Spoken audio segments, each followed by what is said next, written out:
और दिल्ली में आज शाम अहम बैठक का आयोजन किया गया है, जहां पंकज चौधरी प्रधानमंत्री नरेंद्र मोदी से मिलने वाले हैं। जहां यूपी बीजेपी अध्यक्ष पंकज चौधरी पीएम मोदी से मुलाकात करेंगे। शाम 4 बजे प्रधानमंत्री मोदी से मुलाकात तय है। तो आज दिल्ली में बड़ी बैठक का आयोजन किया गया है, जहां पंकज चौधरी आज प्रधानमंत्री नरेंद्र मोदी से मुलाकात करने वाले हैं। तो चूंकि यूपी में मंत्रिमंडल विस्तार पर लगातार चर्चा की जा रही है, इस लिहाज से ये बैठक आज की बेहद खास है। और आज शाम 4 बजे का वक्त तय किया गया है, जब पंकज चौधरी यूपी बीजेपी अध्यक्ष पीएम मोदी से मुलाकात करने वाले हैं।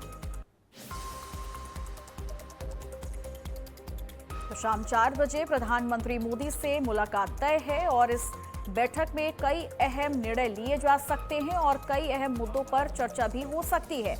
और इस लिहाज से चूंकि लगातार चर्चा हो रही है यूपी मंत्रिमंडल विस्तार की, जिस पर विनोद तावड़े भी देखे लखनऊ आए थे, और रिपोर्ट अब अमित शाह को सौंप दी गई है, जिसके आधार पर अब नए पदाधिकारियों का चयन किया जाएगा। लेकिन दूसरी ओर ये भी देखना होगा कि इस बैठक के और क्या खास मायने निकल कर सामने आते हैं, जो कि आज शाम 4 बजे का वक्त तय किया गया है, जब पंकज चौधरी, जो कि यूपी बीजेपी अध्यक्ष हैं, प्रधानमंत्री नरेंद्र मोदी से मुलाकात करने वाले हैं। इस वक्त वो दिल्ली में हैं और मुलाकात का वक्त भी तय हो चुका है। नीरज मिश्रा हमारे साथ जुड़ गए हैं इसी खबर पर तमाम जानकारी के साथ। नीरज, ये बैठक कितनी खास और क्या कुछ होने वाला है इस बैठक में आज?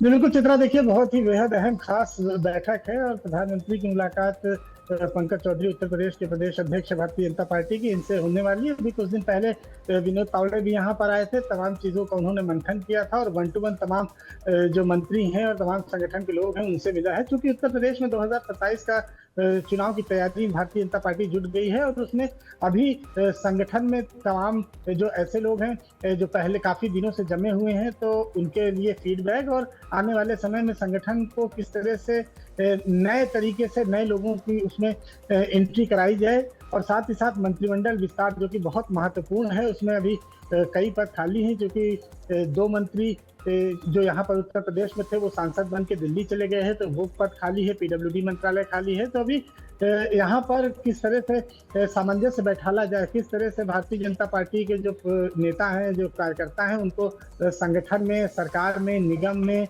आयोग में किस तरह से उन्हें एंट्री दी जाए, किस तरह से उनको खुश किया जाए 2027 को लेकर। तो एक बड़ा मंथन यहाँ से उत्तर प्रदेश से तैयार होकर गया है, सारी फाइल तैयार हो गई है और अब प्रधानमंत्री से मुलाकात होगी और उसके बाद माना जा रहा है जल्द ही मंत्रिमंडल विस्तार। इसके अलावा जो आयोगों के अध्यक्ष और तमाम पद हैं, निगमों के अध्यक्ष और पद हैं, तो उनको भरे जाने की कवायद शुरू होगी। यानी ये माना जाए कि जैसा कि इससे पहले कहा गया था कि विनोद तावड़े ने रिपोर्ट तैयार कर ली है, जो कि गृह मंत्री अमित शाह को भी रिपोर्ट सौंप दी गई है, बस नए पदाधिकारियों का चयन होना है।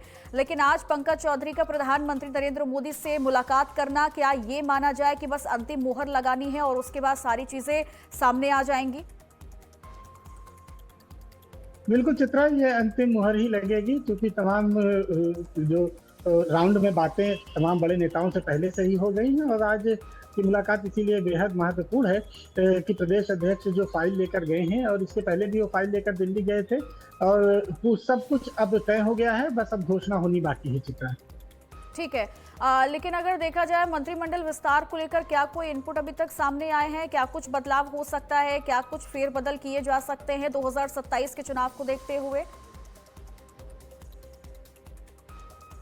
जी देखिए, जो जिलों में प्रतिनिधित्व है उसको लेकर निश्चित तौर पर कई जिलों में कई मंत्री हैं और कई जिले ऐसे हैं जहां पर एक भी मंत्री नहीं है, आयोग का एक भी अध्यक्ष नहीं है, निगम का एक भी चेयरमैन नहीं है। तो ऐसे में उन लोगों को जोड़ा जाएगा, खासतौर पर पूर्वांचल को लेकर वहां पर तमाम लोगों को अब निगम में और बोर्ड में एडजस्ट करने की बात चल रही है। साथ ही साथ मंत्रिमंडल में भी 2-3 लोगों को प्रतिनिधित्व मिल सकता है और खासतौर पर जातिगत स्थिति को देखते हुए और सामाजिक स्थिति को देखते हुए और साथ ही साथ क्षेत्र को देखते हुए कि जहां पर जिसका प्रतिनिधित्व कम है तो वहां के किसी भारतीय जनता पार्टी के कार्यकर्ता को जगह दी जाएगी। 2027 को लेकर ये बेहद महत्वपूर्ण बैठक है और कई लोगों को इसमें जगह मिलेगी। ठीक है, लेकिन क्या लग रहा है कि आगे अभी चुनौती हो सकती है, क्योंकि बार बार जिक्र किया जा रहा है रहा है 2027 का, और ऐसे में ये पहली मुलाकात भी नहीं है प्रधानमंत्री नरेंद्र मोदी की या फिर पंकज चौधरी की किसी से मुलाकात हो रही हो दिल्ली में यूपी, खासकर यूपी चुनाव को लेकर।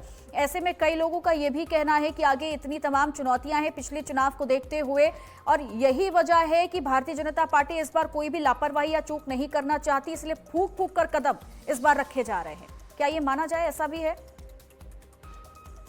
देखिए, चूक तो भारतीय जनता पार्टी शुरू से ही कोई ऐसी चूक ना हो इसके लिए हमेशा से प्रयास करती रहती है, और खास तौर पर अब चुनावी साल माना जा रहा है इसको। इसमें जो भी कार्यकर्ता नाराज हैं या जिस भी कार्यकर्ता का कहना है कि हमारे जिले को प्रतिनिधित्व नहीं मिला और हमारे समाज को प्रतिनिधित्व नहीं मिला, तो आखिरी समय है, 7 से 8 महीने का वक्त रहेगा जिसको भी चेयरमैन या जिसको भी पद मिलेगा। हालांकि समय कम रहेगा, लेकिन इतना जरूर है कि एक संदेश जाएगा कि इस सामाजिक लोगों को या इस समाज के लोगों को प्रतिनिधित्व दिया गया और आगे भी ऐसे लोगों को प्रतिनिधित्व दिया जाएगा। तो एक महत्वपूर्ण है 2027 को लेकर आज की बैठक, और बहुत ही जल्द इस बैठक के बाद मुहर लग जाएगी, जिसका इंतजार काफी दिनों से कार्यकर्ता और कर रहे हैं कि कब वो बोर्ड के अध्यक्ष बनेंगे, कब वो निगम में उनकी उपस्थिति होगी। तो बहुत जल्द फैसला भी आ जाएगा चित्रा। ठीक है, बहुत बहुत शुक्रिया आपका तमाम जानकारी के लिए।